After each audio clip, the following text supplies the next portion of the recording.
दोस्तों, इराक में कुर्दिस्तान के दारुल-हुकूमत अरबिल में अमरीकी कौंसलेट खाने पर मुतअद्दिद मिसाइल हमले किए गए हैं और इराकी सिक्योरिटी फोर्सेस के मुताबिक कम अज कम 6 मिसाइल फायर किए गए। दोस्तों, इसके साथ ही इसराइल और अमेरिका की जानिब से कहा गया कि ये मिसाइल इराक से नहीं बल्कि सरहद पार से फायर किए गए हैं। दोस्तों, इसके बाद ईरान की जानिब से इस बात का बिल्कुल बरमला इजहार किया गया कि हाँ, ये मिसाइल ईरान ने फायर किए हैं और ईरान की जानिब से इन मिसाइल में अमरीकी कौंसलेट खाने और अमरीका के फौजी अड्डे को निशाना बनाकर तबाही से दोचार करना और इसराइली हेडक्वार्टर को तबाह करना, ये दरअसल बदला है शाम में इसराइली एयरफोर्स की जानिब से अटैक में मारे जाने वाले 2 ईरानी हमाया याफ्ता तंजीम के कमांडरों की शहादत का। तो दोस्तों, इसके बाद हालात काफी ज्यादा कशीदा हो गए हैं। दोस्तों, अमेरिका के महकमा खारजा की जानिब से कहा जा रहा है कि इस हमले में कोई जानी नुकसान नहीं हुआ है। और दोस्तों, आपको याद होगा कि जब जनरल कासिम सलमानी की शहादत के बाद ईरान ने 100 के करीब मिसाइल फायर किए थे और अमरीकी फौजी अड्डा तहस नहस कर दिया था, तो उसके बाद भी अमरीका की जानिब से ऑल इज वेल का बयान दिया गया था, लेकिन बाद में पता चला कि कम से कम 100 फौजियों को नुकसान पहुंचा था। दोस्तों, यहाँ पे आपको ये बताते चलें, अमेरिका ने पहले इल्जाम लगाया था कि मिसाइल ईरान से आए थे और धमाकों पर इब्तदाई रद्द-ए-अमल में अरबिल के गवर्नर उम्मीद खुशनाफ ने कहा था कि कई रॉकेट कौंसल खाने के करीब गिरे और ये वाज़ेह नहीं कि निशाना शहर का हवाई अड्डा था या अमरीकी कौंसल खाना। ईरान ने अपने सरकारी बयानिए में वाज़ेह कर दिया कि उनका टारगेट अमरीकी अड्डा था। दोस्तों, याद रहे कि अरबिल हवाई अड्डे पर अमरीकी फौजी अड्डा भी है। दोस्तों, याद रहे कि चंद रोज कबल शाम के दारुल हुकूमत दमिश्क के करीब इसराइली हमले में पासदाराने इनकलाब इस्लामी के 2 कमांडर्स मारे गए थे और ईरानी हुकूमत ने कहा था कि उसका बदला लिया जाएगा। दोस्तों, यहाँ पे आपको ये बताते चलें कि इस्लामी जमहूरिया ईरान की खबरसां एजेंसी अरना के मुताबिक इराक में शिया मलेशिया के करीबी मीडिया आउटलेट सेवरिन न्यूज का हवाला देते हुए कहा गया है कि दर्जनों धमाकों ने अरबिल शहर को हिलाकर रख दिया और अरबिल हवाई अड्डे के करीब 14 रॉकेट अमरीकी अड्डों पर गिरे। उसके बाद इराकी आलम ने कहा है कि अरबिल इस तरह आग की जद में है कि जैसे कुर्द इराकी नहीं है। दोस्तों, याद है कि इससे कबल 2020 में अमेरिका की जानिब से फिजाई हमले में ईरान के सरकर्दा Askari commander general Qasem Salmani की शहादत के बाद ईरान ने जनवरी 2020 में 2 अमरीकी फिजाई अड्डों पर कई दर्जन मिसाइल हमले किए थे। दोस्तों, यहाँ पे आपको ये बताते चलें कि सोशल मीडिया पर जारी होने वाली तस्वीर में देखा जा सकता है कि ये मिसाइल एक ऐसी जगह से फायर किए गए जो कुछ माहिरीन के मुताबिक जोग्राफियाई मोहल्ले वकू और तस्वीर में मौजूद तफसीलात की बुनियाद पर शुमाल मगरबी ईरान में तबरेज की करीबी जगह से किए गए। दोस्तों, सोशल मीडिया पर जो तस्वीरें और वीडियो गर्दिश कर रही हैं, उनमें देखा जा सकता है कि मिसाइलों को इराकी कुर्दिस्तान से मुल्हिका ईरानी कुर्दिस्तान के इलाके के ऊपर से गुजरते हुए देखा गया। ईरान की सरकारी जराये ने अभी तक इस हमले पर कोई तबसरा नहीं किया, ताहम ईरानी हुकूमत से वाबस्ता कुछ मीडिया जराये ने इस बारे में खबर दी है। दोस्तों, इन हमलों के बाद गुज़िश्ता चंद घंटों के दौरान मशरिक़ वुस्ता में कशीदगी उरूज पर पहुंच चुकी है। इस वक्त अमेरिका और इसराइल की जानिब से ईरान को इन हमलों का जवाब देने के लिए सख्त तरीन कार्रवाइयां करने के हवाले से भी दावे सामने आ रहे हैं।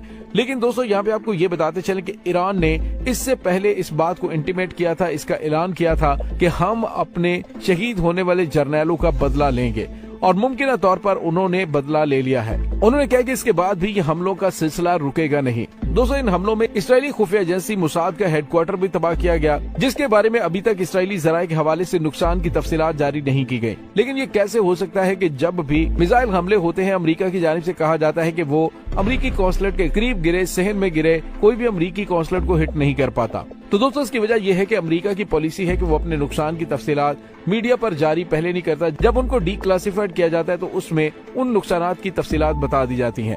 मुमकिन तौर पर आने वाले अरसे में अमेरिका की जानिब से उसकी तफसीलात बता दी जाए। लेकिन दोस्तों, फिलहाल इसराइल अपने इस हेडक्वार्टर की तबाही पर शदीद गुस्से में है और वो ईरान के खिलाफ कार्रवाई करने का कह रहा है। लेकिन दोस्तों, इस वक्त अमेरिका और ईरान के दरमियान 2015 के जोहरी मुआहदे में वापसी के हवाले से काफी अच्छी पेशरफ्त सामने आ चुकी है।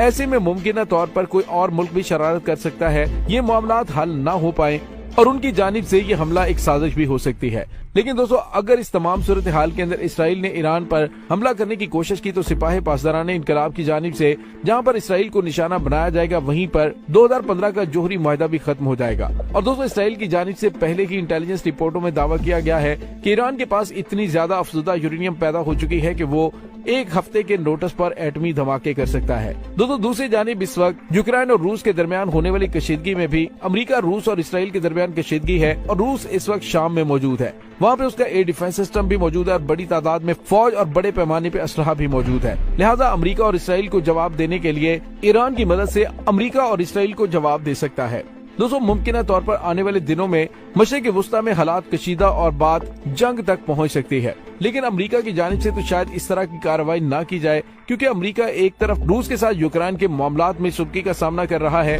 अगर यहाँ पर भी महाज खुल गया तो अमेरिका के लिए मामलात को संभालना नामुमकिन हो जाएगा। दूसरी जानिब हो रहा है जनूबी चीन में क्वाड ममालिक का इत्तेहाद भी मौजूद है और चीन यूक्रेन के मसले के हल होने के बाद फौरी तौर पर ताइवान के मसले को हमेशा के लिए हल करने के लिए फौजी ताकत का इस्तेमाल कर सकता है।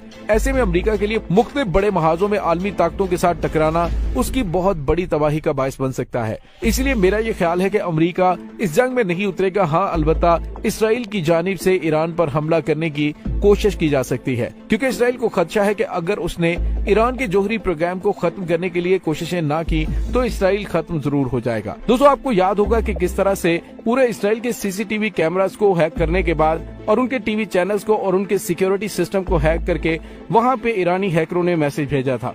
तो इससे आप अंदाजा लगा सकते हैं कि चीन और रूस अपने इत्तेहादी ममालिक की किस तरह से मदद कर रहे हैं ताकि वो उसके सबसे बड़े दुश्मन का मुकाबला कर सकें। इसी तरह से आप देखें कि जब भारत ने अमेरिका की गोद में बैठकर पाकिस्तान को आंखें दिखाना शुरू की तो चीन ने पाकिस्तान को वो हथियार फराहम कर दिए कि अब भारत बेशुमार पैसा खर्च करने के बावजूद पाकिस्तान का मुकाबला करने से कासिर है। और असलहे की दौड़ में जब भारत कोई बड़ा कदम उठाता है तो शायद 1-2 महीने के अंदर ही पाकिस्तान उसका ऐसा करारा जवाब देता है कि भारत की वो तमाम टेक्नोलॉजी बेकार हो जाती है। दोस्तों इस तमाम सूरत हाल के बारे में आपका क्या कहना है, कमेंट सेक्शन में अपने ख्यालात का इजहार जरूर कीजिएगा। इसके साथ ही डॉक्टर अली को इजाजत दीजिए। इंशाल्लाह बहुत जल्द मिलते हैं एक नई वीडियो में। तब तक के लिए अपना बहुत सारा ख्याल रखिएगा। पाक फौज जिंदाबाद, पाकिस्तान पर जिंदाबाद, पाकिस्तान के गुमनाम हीरोज को सलाम। अल्लाह वारिस।